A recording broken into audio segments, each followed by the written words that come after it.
10-year veteran na si Bobby Portis gustong makuha ng Golden State Warriors sa free agency. At 2-time MVP Stephen Curry may gustong gawin bago magretiro. So patungo ngayong off-season ay inaasahan na nga magkakaroon ng malaking pagbabago sa lineup ng Golden State Warriors for next season. At marami na nga din mga players ang nauugnay ngayon sa Dubs at isa na nga dito ang 10-year veteran na si Bobby Portis. Well, ang player nga na ito ay papasok na sa free agency dahil sa patapos nitong kontrata sa team ng Milwaukee Bucks. Malaya nga din itong makakapamili ng bagong team, pende na nga lang kung gaano kalaki ang i-offer sa kanyang kontrata.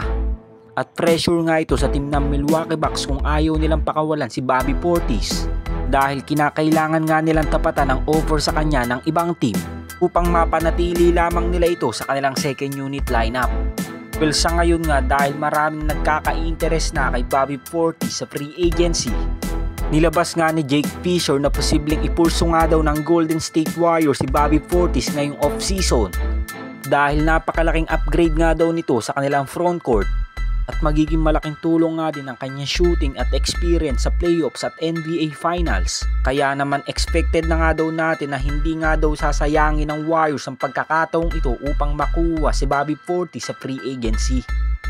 Magiging malaking tulong nga din ang connection ni Steve Kerr sa veteran forward na ito dahil sa hindi nga nakakaalam ay naging malapit nga si Bobby Portis sa Warriors head coach nang magsama sila sa Team USA. This season si Bobby Portis ay nag-average ng 14 points, 8.4 rebounds at 2.1 assists per game. Kayo mga Lods, sang-ayon ba kayo sa pag-acquire ng Golden State Warriors kay Bobby Portis? Comment down below lang mga Lods. Sa edad na 37 years old naman ni Stephen Curry this season, hindi pa nga rin natin nakikita nito ng kahinaan sa loob ng court at tila ba parang hindi nga ito tinatamaan ng father time. Dahil sa season ito nakapaglaro pa nga siya ng 70 games. Nag-average pa nga din siya ng 24.5 points at 6 assists per game.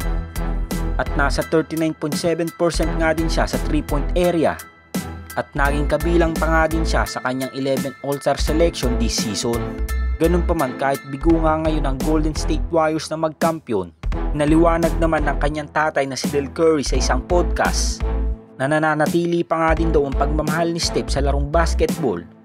At kahit hindi na nga rin biro ang kanyang edad sa panahong ito, may mission pa nga din daw ang 2-time MVP na si Stephen Curry na magkampiyon pa ng isang beses bago magretiro. As of now ay patuloy pa nga ding nagpapagaling ang 2-time MVP na si Stephen Curry sa kanyang injury at asahan na nga ng mga Warriors fans na babawi sila next season. Lalo na't marami nga silang mga tina-target na players sa free agency.